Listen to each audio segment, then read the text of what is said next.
Baik, bismillahirrahmanirrahim. Assalamualaikum warahmatullahi wabarakatuh. Perkenalkan, nama saya Muhammad Bagus Mubarok dari D3 Teknik Mesin Politeknik Harapan Bersama Kota Tegal. NIM 22020043. Pada kesempatan kali ini, izinkan saya untuk menjawab 4 pertanyaan untuk soal UAS dalam mata kuliah Etika Profesi.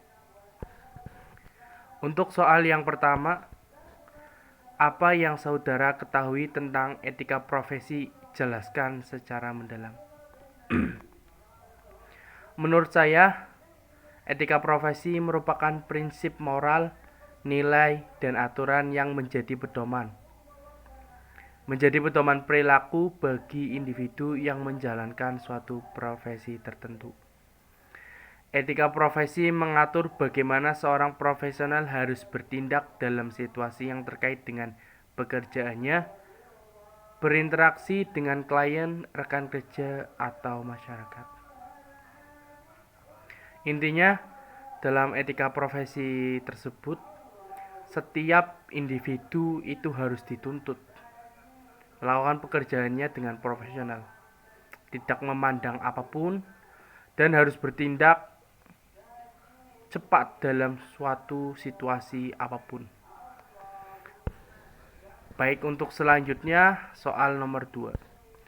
Menurut saudara, apakah etika profesi penting diterapkan di dunia kerja atau usaha yang berhubungan dengan teknik mesin? Jelaskan secara mendalam. Menurut saya, etika profesi itu sangat penting ya. Sangat penting sekali diterapkan di dunia kerja atau usaha yang berhubungan dengan teknik mesin. Karena profesi ini melibatkan tanggung jawab besar terhadap keselamatan, kualitas, dan kesejahteraan masyarakat secara meluas.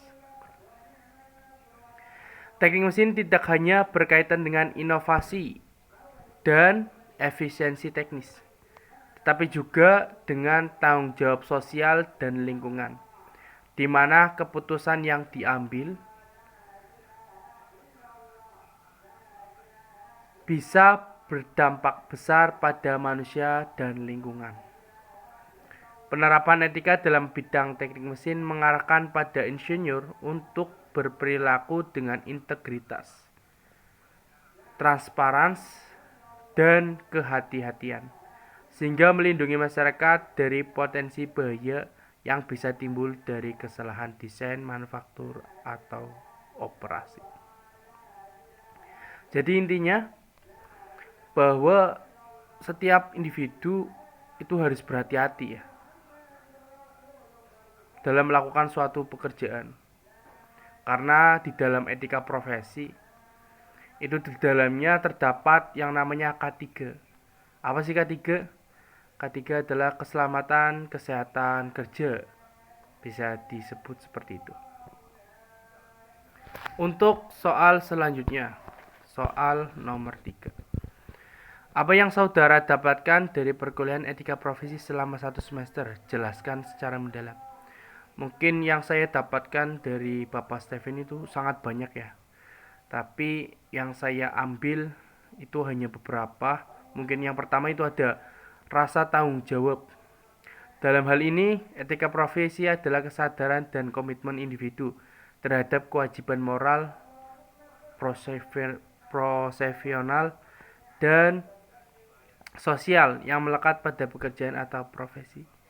Intinya, setiap orang yang sudah mendapatkan ilmu atau pembelajaran dari etika profesi akan mendapatkan rasa tanggung jawab yang diharapkan seperti itu. Jadi yang saya dapatkan adalah rasa tanggung jawab, bisa disebut seperti itu. Untuk selanjutnya ada nomor 4 ya. Pertanyaan nomor 4. Apabila saudara menjadi seorang bos atau pemimpin sebuah perusahaan, hal-hal apa saja yang perlu diperhatikan yang ada kaitannya dengan etika profesi? Jadi di sini saya ada 5 ya. Yang pertama yang harus diperhatikan itu ada keadilan dan kesetaraan. Keadilan dalam hal ini, contoh saya menjadi seorang bos, atau menjadi seorang pemimpin dalam sebuah perusahaan, itu saya harus adil, adil seadil-adilnya kepada karyawan saya atau kepada teman-teman yang berusaha bekerja dengan saya. Kenapa demikian? Karena dengan keadilan ini, rasa kepercayaan atau rasa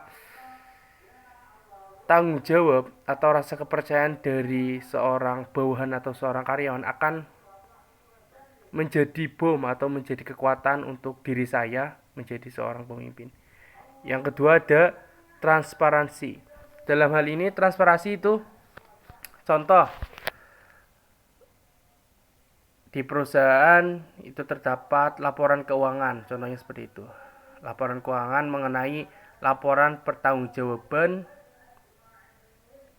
pembangunan.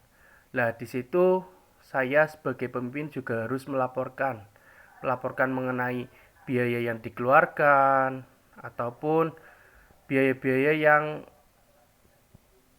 berhubungan dengan operasional. Untuk selanjutnya ada kepatuhan terhadap hukum dan regulasi. Dalam hal ini, sebagai seorang pemimpin itu harus sekali patuh terhadap hukum. Kenapa demikian? Karena jelas-jelas di negara ini termasuk negara